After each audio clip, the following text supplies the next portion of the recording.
ये के दिन में कौन सत्य है और कौन असत्य है। ये जो समीकरण लिखा हुआ है सत्य है कि नहीं है, चलिए इसके बाद हम जानकारी प्राप्त कर सकते हैं। इसका दो तरीका है। एगो मान रख के ए का कोई भी मान मान लीजिए 30 डिग्री, बी का मान लीजिए 60 डिग्री। अब मान बना के देखिए इसका दोनों का आंसर बराबर है कि नहीं। एक वो भी तरीका है। एक डायरेक्ट विधि है। डायरेक्ट विधि ये होता है कि square sine A plus B sine A plus sine B होगा। तो यह सत्य है क्योंकि साइन ए प्लस बी बराबर फॉर्मूला होता है, इंटर में पढ़ना है। साइन ए प्लस बी बराबर फॉर्मूला क्या होता है, sine A into cos B plus cos A into क्या होता है, साइन बी। ये फॉर्मूला होता है। साइन ए प्लस बी बराबर क्या फॉर्मूला होता है, sine A into cos B plus cos A into sine B. ये फॉर्मूला होता है। आज जबकि सवाल में पा रहे कि नहीं साइन ए प्लस बी बराबर होता है sine A plus sine B.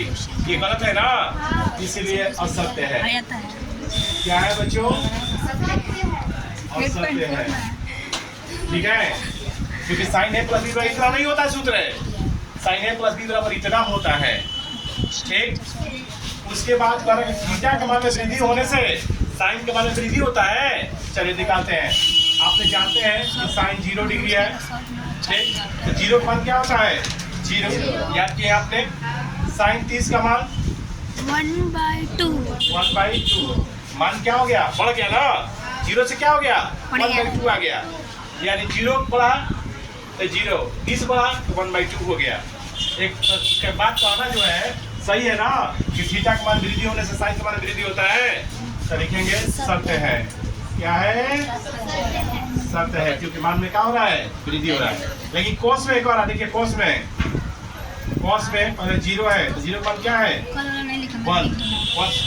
कोस में 0 है तो क्या मान है, 1। लेकिन कोस में मान 90 हो गया। सुनो जी, कोस में मान 90 हो गया तो 90 का मान क्या होता है, 0। मान बढ़ा के घट गया। 0 कोस 0 है तो 1 है, लेकिन कोस 90 हो गया तो क्या हो गया, 0। यानी ये मान बढ़ा तो ये कोण बढ़ा तो मान घट गया, उल्टन हो गया। और जबकि सवाल में कह रहा है क्या, वृद्धि होने से कोस के मान में क्या होता है, वृद्धि होता है। तो कहना गलत है ना जी, यानी असत्य है। क्या है, असत्य है। अब करें थीटा के सभी मानों के लिए साइन और कोस का मान बराबर होता है। सभी मान के बराबर होता है। थीटा के सभी मानों के लिए साइन और कोस का मान बराबर होता है।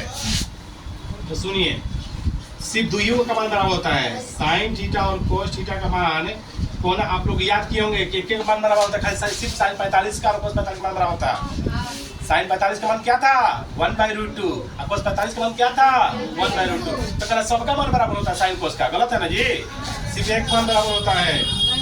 सिर्फ साइन 45 और कोस 45 का मान क्या होता है, बराबर होता है। बाकी का बराबर नहीं होता है। ठीक है, इसलिए क्या है, असत्य है। क्या है, असत्य है। यहाँ पर लिख देंगे सिर्फ।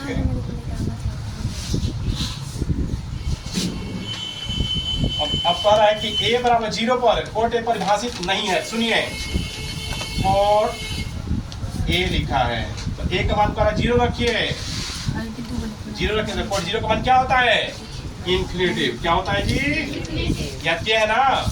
एक का मतलब कि सत्य है। क्या है, परिभाषित नहीं बहुत क्या कहता है, इन्फिनिटिव। यानी कहना इसका सही है। चलिए हो गया।